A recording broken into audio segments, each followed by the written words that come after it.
E temos uma convidada agora, conversa com a gente, a Ana Paula Henke, a Ana Paula do vôlei, está com a gente de novo aqui em Os Pingos nos Is, para a gente falar mais sobre as manifestações lá nos Estados Unidos e alguns desdobramentos, uma questão delicada que envolve a Ana. Tudo bem, Ana? Boa noite, boa tarde para você, né, ainda pelo fuso horário. Seja bem-vinda mais uma vez, prazer falar com você.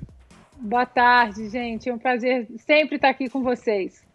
Ana, ao longo dessa semana você trouxe a público alguns números em relação à violência aí nos Estados Unidos e, por causa disso, foi acusada de racismo. A gente conversou, inclusive, na segunda-feira aqui no Pingos mesmo, e depois disso também, depois das declarações que você deu e dos números que você trouxe, você passou a ser atacada nas redes sociais, passou a sofrer com uma campanha de assassinato de reputações. É mais uma vítima disso. Explica pra gente exatamente quais números você trouxe, repita aqui essas informações e fala pra gente como é que está sendo enfrentar tudo isso, Ana.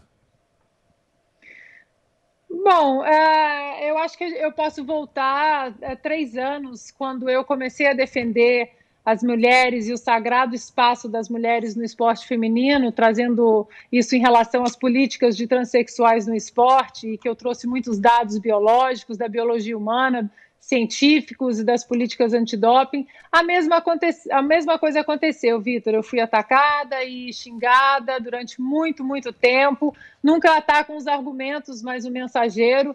Então, a gente fica chateada de alguma forma. As medidas legais, elas são tomadas. Já nos últimos 2 anos e meio, todo xingamento, injúria, difamação, ameaça na internet, muitas delas já foram revertidas em quase 50 mil reais em doações nos processos aí que eu abri, e doações para as comunidades e instituições carentes que eu ajudo. Então, isso também vai seguir o curso essa semana.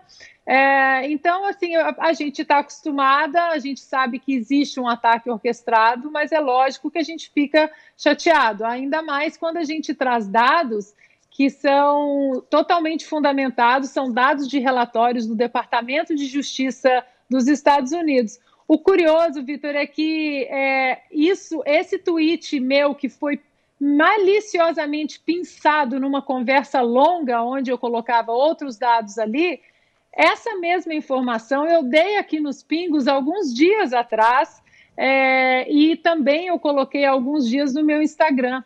Agora, por que não aconteceu esse ataque? Porque como eu estou aqui com vocês na câmera, e também no Instagram eu fiz uma série de stories na câmera, não tinha como você editar, não tinha como você pensar exatamente um tweet dentro de um contexto enorme, onde eu apresentava várias informações e trazer um pouco também essas informações para a luz do debate do que acontece nessas comunidades negras aqui nos Estados Unidos, para a gente poder discutir o lado social, o lado econômico, lados que são colocados, varridos para debaixo do tapete, para que essa pauta da comunidade negra seja sequestrada por grupos políticos, grupos ideológicos, e hoje a gente está vendo, né, como as coisas desandaram aqui nos Estados Unidos, grupos terroristas de terrorismo doméstico também.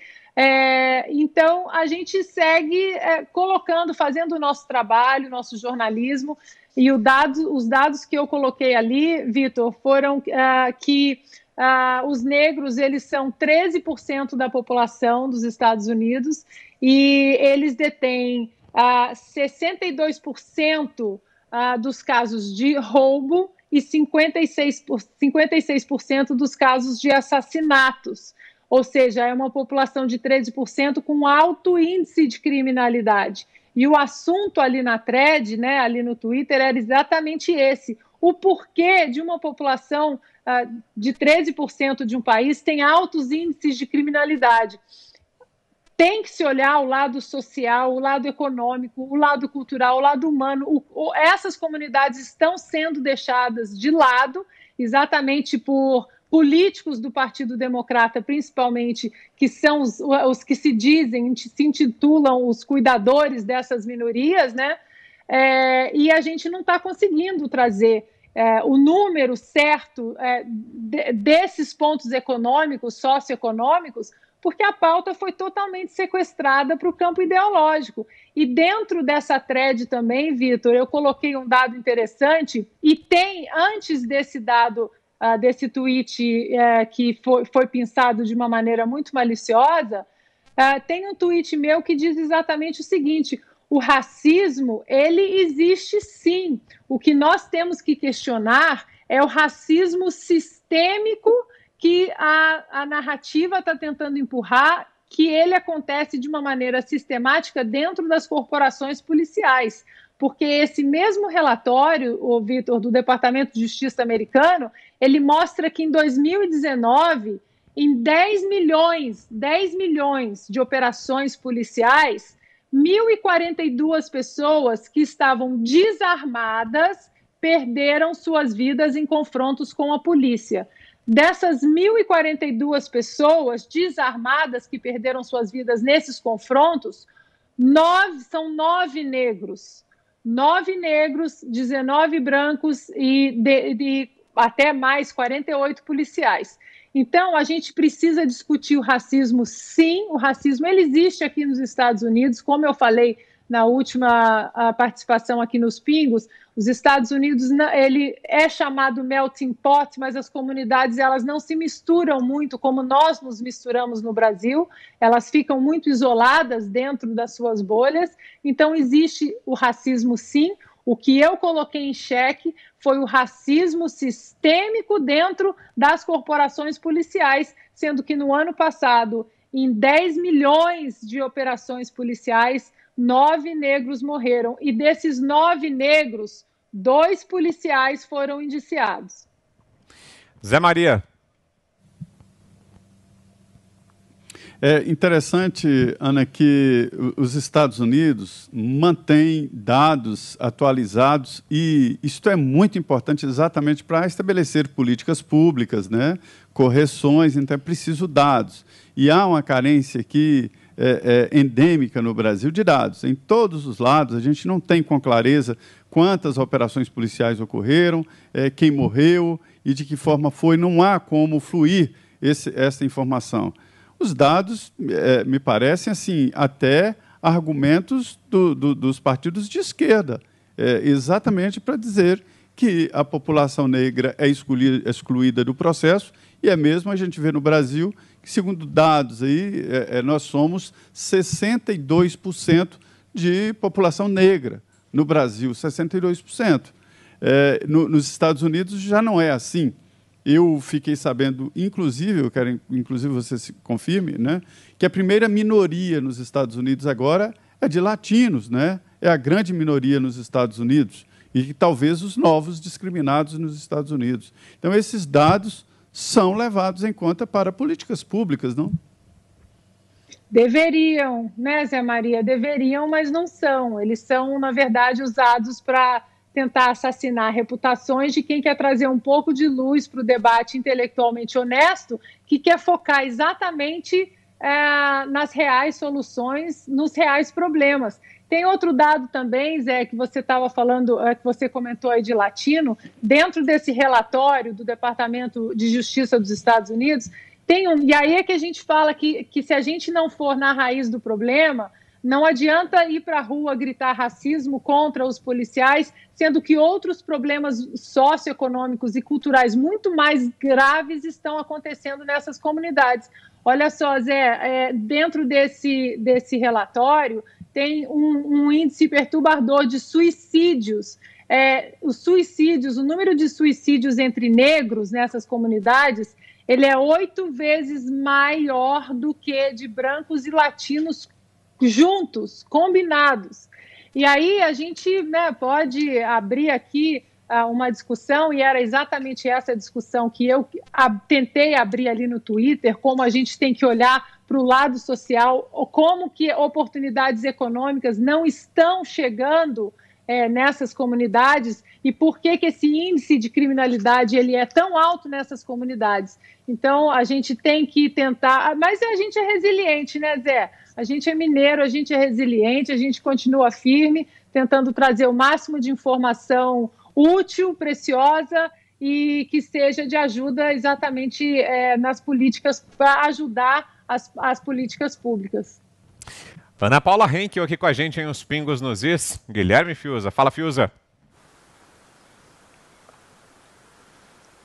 Ô Zé e Vitor, a Ana Paula, ela tem... Existe uma patrulha sadomaso na internet, que tem uma fixação na Ana. Né? Eles ficam ali buscando uma maneira, como fizeram agora nesse evento, né? Assim, de retirar, de uma maneira covarde, de uma maneira ignorante, né?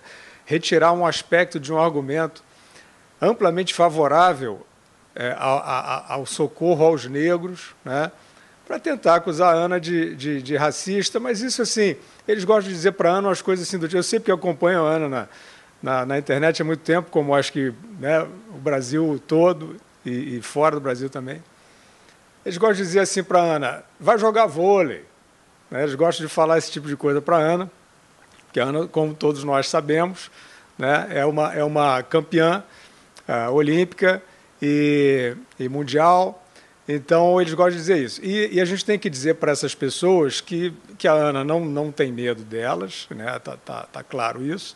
E também que se a Ana resolvesse só jogar vôlei, né, de brincadeira ou profissionalmente, que ela ainda tem o preparo, a gente ia perder uma excelente analista política do Brasil e dos Estados Unidos. Né? Então, não tem jogo. Agora, Ana, pergunta para você. Essa patrulha sadomaso aí que tentou te acertar de novo, você viu alguém defendendo o policial que foi assassinado no Missouri durante um saque a uma loja, tentando defender uma loja, foi alvo de violência dos saqueadores, antifas ou o que seja? Você viu alguém dessa patrulha que foi atrás de você defendendo esse policial assassinado, 77 anos?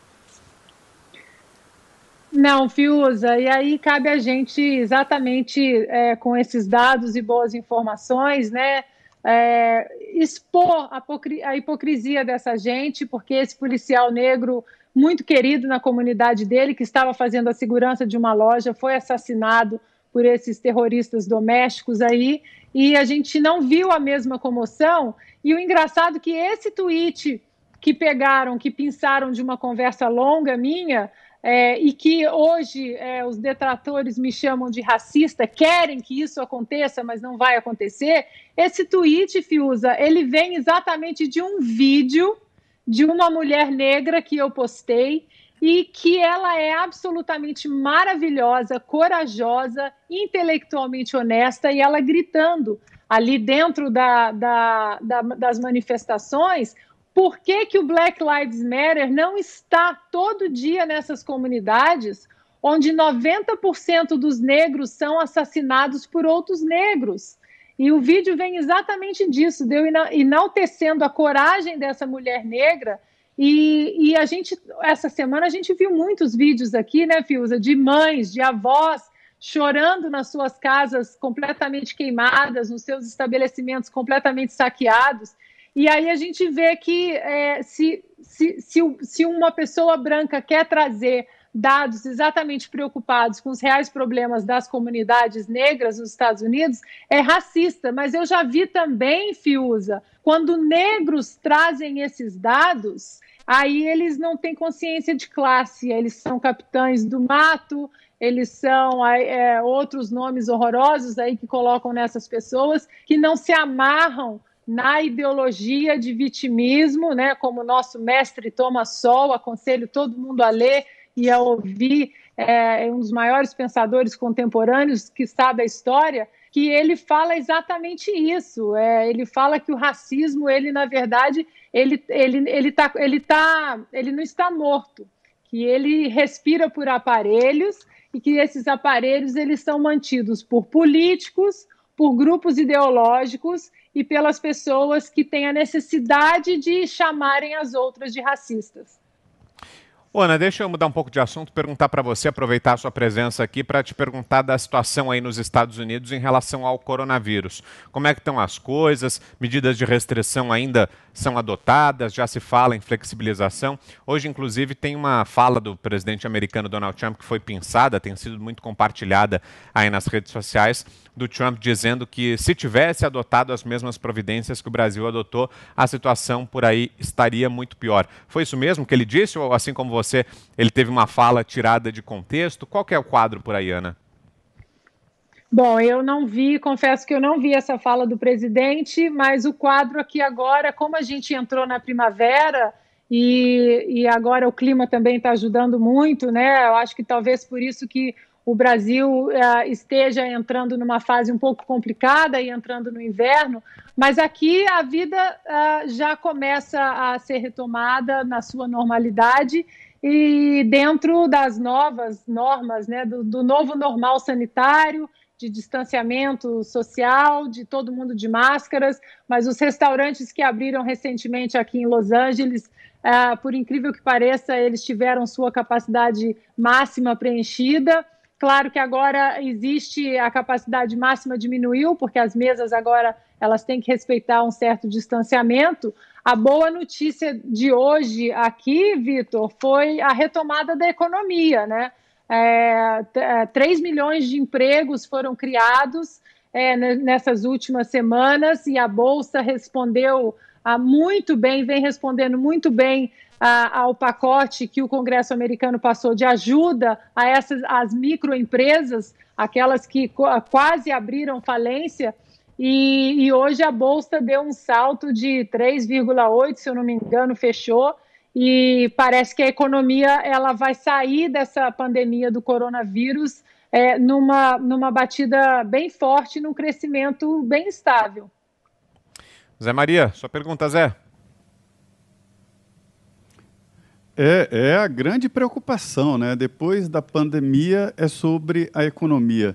Eu logo no início aqui, Ana, eu previ exatamente isso aí, essa reação americana, porque eu entendo a economia norte-americana como muito, vamos dizer, desburocratizada, desregulamentada com relação ao trabalho. Então, fica muito simples e fácil demitir e a mesma coisa, muito simples e fácil recorrer às medidas sociais, né?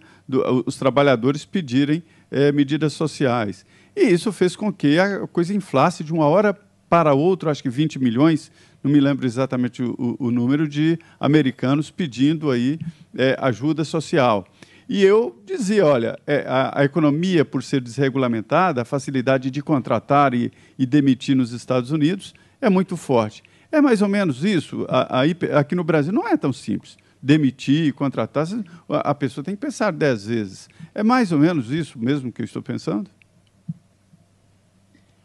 Sim, Zé. Aqui a gente não tem CLT e a gente não tem Justiça do Trabalho, então é muito fácil você despedir, é muito fácil você contratar.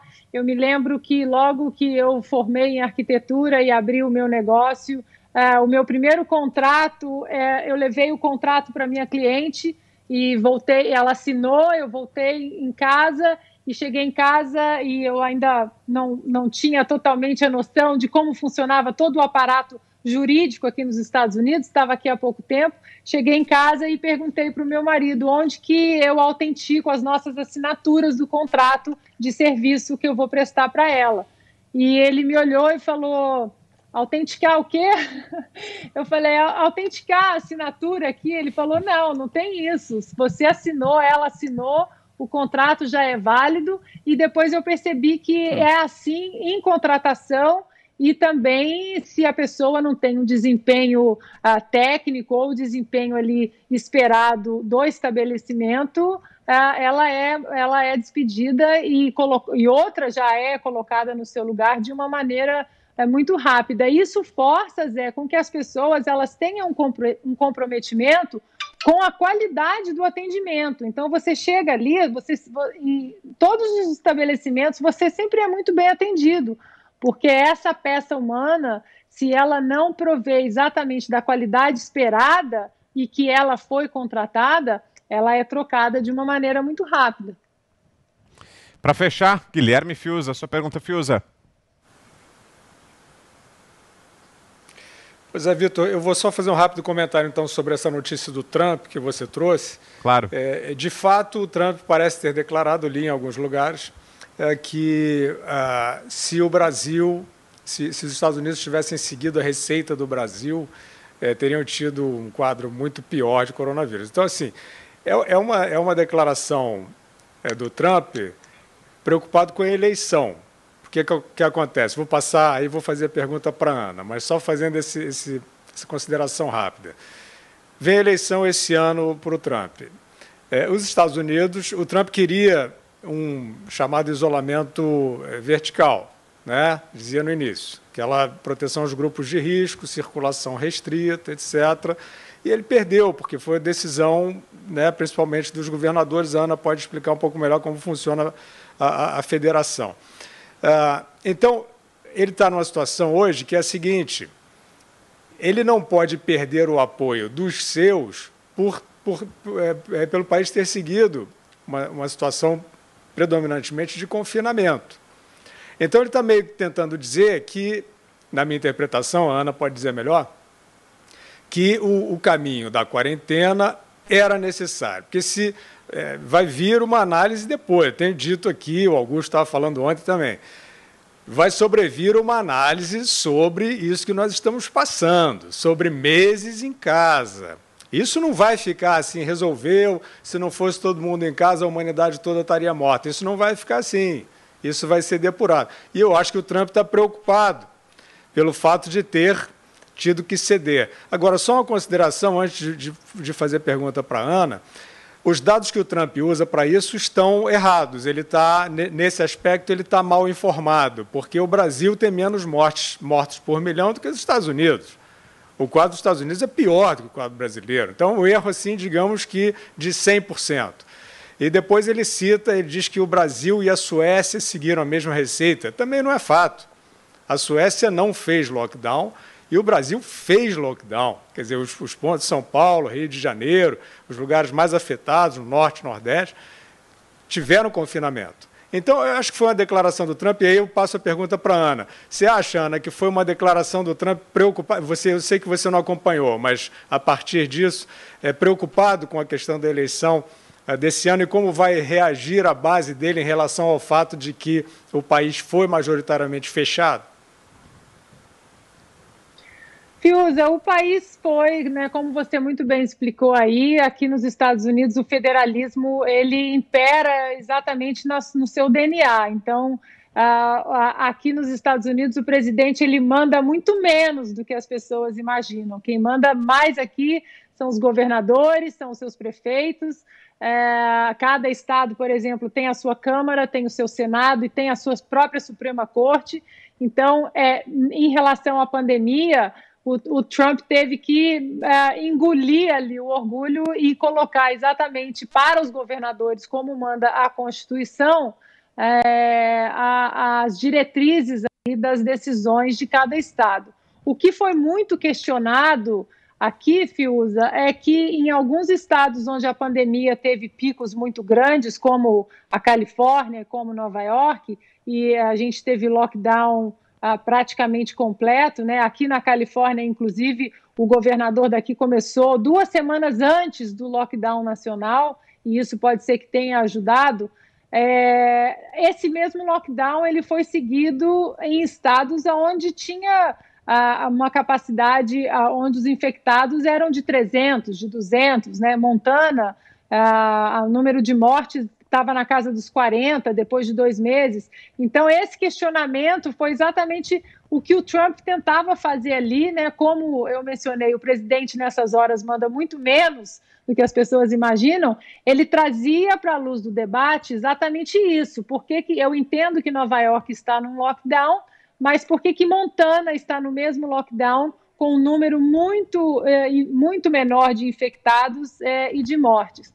E também em Nova York, lá também a gente viu que o prefeito de Blasio, ele cometeu alguns erros também, que o Bruno Covas cometeu aí em São Paulo, e em relação ao transporte público, Nova York, como a gente sabe, né, a malha ali de metrô e a malha ferroviária é muito extensa, né, é uma teia de aranha, e ele fechou muitas linhas e isso fez com que as pessoas se aglomerassem em outras linhas, e aí o pico subiu ali também. Mas um dado importante dentro da pandemia toda nacional, e aí, nesse caso, o Trump ele sempre gosta de puxar ali os louros para ele, foi que não houve nenhum colapso hospitalar em relação aos respiradores. Imaginava-se, por exemplo, que em Nova York precisaria de 40 mil, e o Trump imediatamente ficou com esses 40 mil nas bases militares para que eles pudessem ser deslocados para onde era necessário, e acabou que precisou de 9, 10, chegou a 12 mil respiradores em Nova York. E o Trump fez essa distribuição muito bem desses respiradores, com os navios hospitalares da Marinha também, e nesse ponto ele puxa os louros para ele, que ele não deu, por exemplo, para o governador de Nova York, que queria todos os 40 mil respiradores de uma vez para o estado. E o Trump não, ele segurou. Então, dessa maneira, o Trump nessa pandemia, ele foi o que ele é de melhor, um CEO.